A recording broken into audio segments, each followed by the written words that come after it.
dinañ dal seen kaw bientôt. D'accord. Mais il faut que ñu préparer bu baax xool sur tous les angles avant d'attaquer. D'accord yow yaa ko wax léegi liggéey nga CENTIF kon am nga ci tuuti xam-xam am nga ci tuuti expérience. ñi gis tey jii ginnaaw rapport au Cour des comptes yu ñu doon wax jëmale ko ci fonds Covid après mise en accusation de 5 ministres gis nañu 4 yëpp génn nañu amul dara loo xamante ni justice tegoo du nga seen doot ñu ubbi tey ay rapports yu bees muy rapportu CENTIF mais ñu ci ëpp ñu gis ñu tudd leen maanaam ci secteur privé bi lañ nekk. On peut citer le cas de Madiambal Diagne. digganteem ak benn société la muy Ellipse Project. ci wàllu courtage ci ay transactions bancaires. Le cas de Aliou Sall. gis transaction bancaire boo xamante ni daf ko contracté avec une banque. tey ñu jàpp ko. ñu gis le cas de Wali Seck jaay otoom. doomu ancien président bu amul woon benn fonction ci état.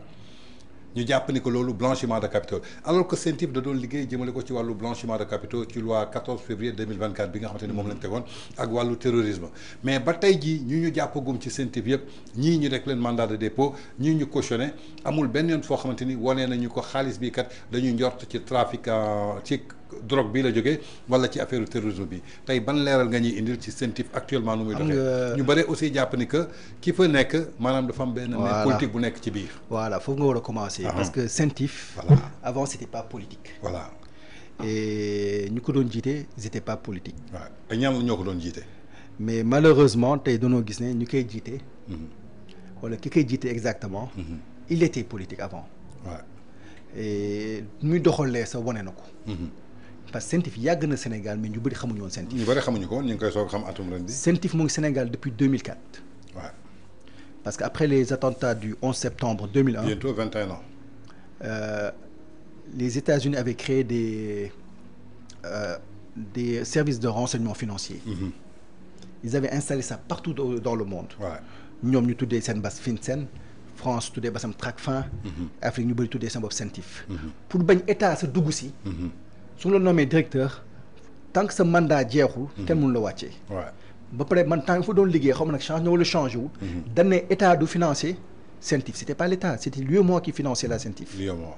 pour bañ loxo état si biir. si biir. léegi nag lu nu état du Sénégal lu mu d'accord woon. mooy dossier bu le directeur du CENTIF jox procureur da kaa war a jël. waaw.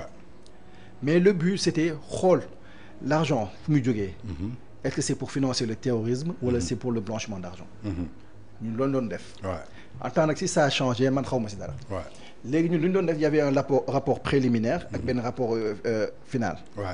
Le rapport préliminaire c'était on demande juste des informations constatées. léegi ñun CENTIF d'habitude c'est le privé qui nous donnait les informations c'est-à-dire banques yi ñoo doon wax ne gis nañu benn transaction boo xam ne passé na $10,000 ñu jox ñu ko ñun on fait notre enquête. Donc c'était les banques c'était les assureurs c'était les casinos et cetera. transaction boobu $10,000 rek da ngaa war a signaler CENTIF pour mu wax ko. $10,000 suñ ko xaymaa tey ci CFA ñaata la. mooy après 5 millions. 5 millions bépp transaction bu egg 5 millions rek.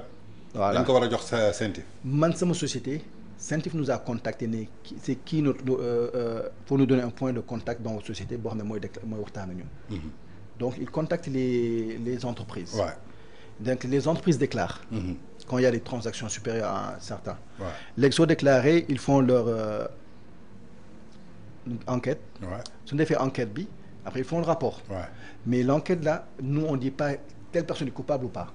nous ce qu'on dit c'est bon xaalis bi gis nañ ko xam na légal leew na ñu bàyyi.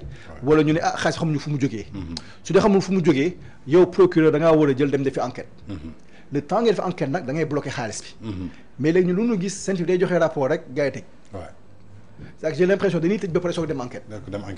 alors que c'est pas comme ça normalement. léegi soo gisee le Madiambal Diagne je veux pas le défendre. mais lu muy def intermédiation la c'est légal. parce que entre deux privés. am nga droit ne dama lay jox tant de pourcent nga wutal ma liggéey wala nga décrocher ma marché. la ñu tuddee intermédiation la ñu tudd commercial et cetera c'est légal. Wali Seck jaay oto tey Sénégal ku jaay da ngaa xam ku la fay fu mu xaalis fu mu jógee mënoo ko xam. man tey su ma jëlee sama téléphone jaay la ko yow. est-ce que man Amidou Thiaw mën naa xam yow fu nga jëlee sa xaalis. est-ce que am na outil bu ma état tegal pour me vérifier l'origine des fonds. non ça n'existe pas. yow nga ñëw woo Aliou Sall. di ko ay terrain xaalis bu ko leb. kooku lebal ko ñoo ne maa ko lebal xaalis.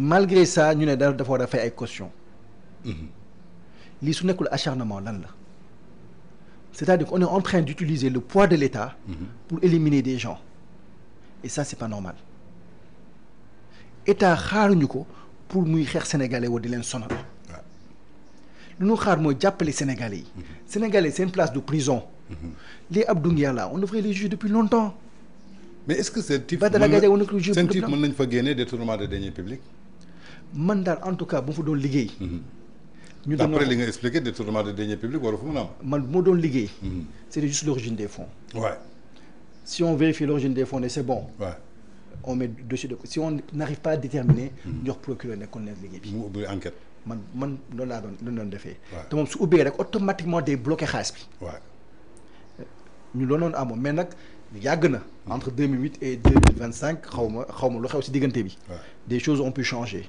te bëgguma wax lu ma wóorul mais d'habitude on faisait pas ça c'était on envoyait le dossier lui il faisait son enquête voilà léegi nag ce qui est important mooy soo jiñee nit s'il y a pas de preuve dafa war a génn su dee mën nga ko juger ko nga bàyyi ko mu dem mais téye ko nangoo ko juge bi sax des fois su ne nag yóbbu leen ko këram taxal leen ko bracelet gars yi opposé aussi loolu c'est pas normal mais dañu gis kaawu Farba ak Tahirou Sarr seen avocat yi génn nañu bërki démb nee na après 9 mois de détention ba léegi kenn auditionné wu ci kenn ba enquête ko loolu laay wax c'est pas normal donc daal jàpp nga ni que CENTIF bi fi nekk ak ni ñuy doxee ci ni ñu koy wax gis maanaam acharnement la non c'est de l'acharnement et ça c'est pas normal c'est-à-dire que xam nga si c'est des personnes lambda ñu mën a wax mais c'était des gens qui faisaient la politique et c'était des gens qui s'opposaient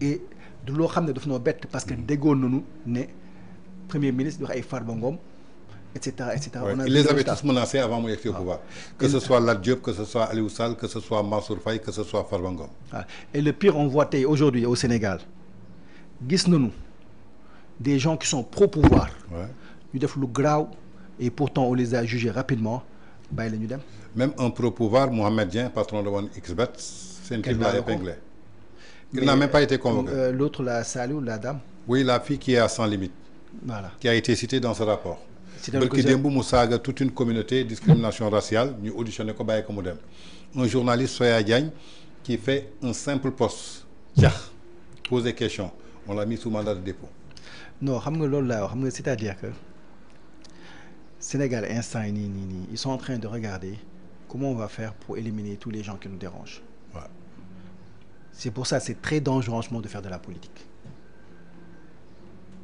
parce que bëggutuñ kenn wax ils veulent fermer la bouche aux opposants mais quand c'est les gens du pouvoir débordement bu mënutul am gars yi duñ ci wax et yéen vous êtes d'accord pour que ñu éliminer képp koo xamante ne non on n'est pas d'accord d'où la nécessité de s'unir parce que si on s'unit pas dañuy kii ñu wax l'union fait la force doona war dajaloo nekk benn juboo man peut-être d'accorduma si Farba Ngom lu mu def quand il était là parce qu'il a tenu des propos yoo xam ne vraiment doy na waar Madiambal xaw ma ko xaw ma Abdou Nguer xaw ma nu ngi koy tuddee Badara Gadiaga mais aujourd'hui je suis prêt à les rencontrer comme toute l'opposition ñu ànd nekk benn parce que ñun booloo rek nu mën a sauver parce que si on est divisé ça va pas passer ça c'est vrai donc man képp koo xam ne il est de l'opposition man maa ngi koy tàllal loxo ñu ànd xool nu ñuy liggéey faire face à ce régime là parce que sinon on va nous éliminer benn par benn que tu dises la vérité que tu sois dans le droit ñoom seen yoon nekk si est-ce que ñoom xam nañu droit ak légalité da ngay nekk ci droit ak légalité ñu jàpp la nit ki wàcc droit ak légalité ñu bàyyi ko mu doxi soxla non ils le savent c'est-à-dire que on n'est pas en face d'un état boo xamante ni respecté wuñu droit respecté wuñu légalité si c'était le cas de Badara Gadiaga flagrant délit la le cas de Abdou Nguer flagrant délit la et pourtant ñoom ñëpp dañ leen yóbbu instruction non je pense pas qu'en ce moment le droit est respecté parce que ñàkk respecté droit mënul nga tere nit mu génn te notifié wu ko c'est le cas de Madiambal le cas de Pape Malick Ndour nga dem encore nga terewaat nit juge ne ko bàyyi ko mu dem nga ne ko mën du ko bàyyi mu dem le cas de Mansour Faye donc la loi n'est pas respectée malheureusement nag foofu noonu toll Sénégal nag kenn kaasul mais je pense que tey mën na jël ku nekk di ko def yenn ni benn bis nga tombé si kenn rek mu créer problème parce qu'on a vu le printemps arabe lu ñàkk fay la commencé. quelqu'un qui n'était pas kenn xamu ko woon. ñëw ñu def ko dara rek ñëpp révolté wu. donc à force de taper sur les gens là dina mës a taper si kenn rek dëkk bi révolté wu. d'accord loolu nag mu nekk le début de leur fin. d'accord moo tax à tout le temps arrogance des fois moo baaxul. ok parce que quand tu penses que tu peux tout faire sans conséquence. benn bis di nga def dara rek yàlla wan la boppam. et man j'ai peur que ce jour arrive bëgguma mu am. parce que bëgguma Sénégal yàqu. parce que ñun ñëpp gis na lu ñu dund entre 2021 et 2024 c'était très dur pour tout le monde. bëgguma mu amaat ñu war a wax ay élections anticipées parce que dëkk bi c'est ingouvernable. donc ñoom nañu bàyyi lu ñuy def. di tëj nit yi libérer les gens bàyyi démocratie bàyyi nit yi am liberté de parole. ñoom soo ñoo ko doon wax ne tëj nit parce que dafa wax dara état war na am lu ëpp solo lu mu war a def que di tëj nit ñoo xam dañuy joxe seen opinion. mais loolu dafa leen di jàppale sax ci seen notation parce que moo di su lay noté dafay xool ñan la ñu jàpp ci prison bi ñoo xamante ni liberté d'expression moo tax ñu téye leen fa. donc dafay jouer aussi ci seen notation. d'accord su ñuy jógee foofu à la base. léegi tu te prépares xam nga tey soo gisee je suis en train de voir beaucoup de diplomates. bon je vais vous le dire damaa ngi cité ay diplomates yu bëri. parce que c'est pour dire au monde entier tey bis bu ma tëjee. sachez que les gens là l'ont fait de façon illégale. et c'était pour éliminer un opposant politique. parce que c'est bien d'avoir des relations avec les diplomates. parce que ñoom ils ont leur version. mais tamit jiitu leen ci foofu. daf ci baax. nga wax leen man li ma sa wax damay politique. musuma sàcc musuma bokk ci état bi. musuma yore kenn xaalis. waaw je vais à la télé je donne mon opinion de façon vraiment buy awma ci benn du ma saaga du ma xuloo du ma wax dara lu bon. du ma sosal. gis naa nag ni lu ñu bëgg a doxalee c'est-à-dire que ils veulent éliminer les opposants politiques. et je m'attends qu'on m'élimine. et nag vous je vous tiens à témoigner bis mu éliminer xamal ne juste pour éliminer un opposant politique il la waroon ko seetaan. parce que ce sera une dictature rampante. te loolu war ñu ko nangu dans ces pays-là et il faudra sanctionner ce pays-là sur le plan économique de telle sorte que ñii il faut que ñu jógee fii. donc faut vraiment se protéger sur le plan national comme international. Sur le plan national je suis en train de parler avec 70 partis. parce que le but c'est de s'unir. moo tee ku ñu jàpp seen i biir ñeneen ñëpp ñu xeexal ko. et ça c'est pour faire face c'est-à-dire que yéen amatoo leen monopole de la parole wala lu leen neex ngeen di wax lu leen neex ngeen di def. c'est-à-dire faut combattre il faut ñu xeex ko en interne au niveau national. comme sur le plan international ñu xeex ko. donc les lettres sont là. on a vu déjà des diplomates. te lettres prennent nañ ko envoyé ko ñëpp. même la presse américaine on a pris beaucoup de contacts avec eux pour vraiment su dara jotee rek qu'on puisse dire que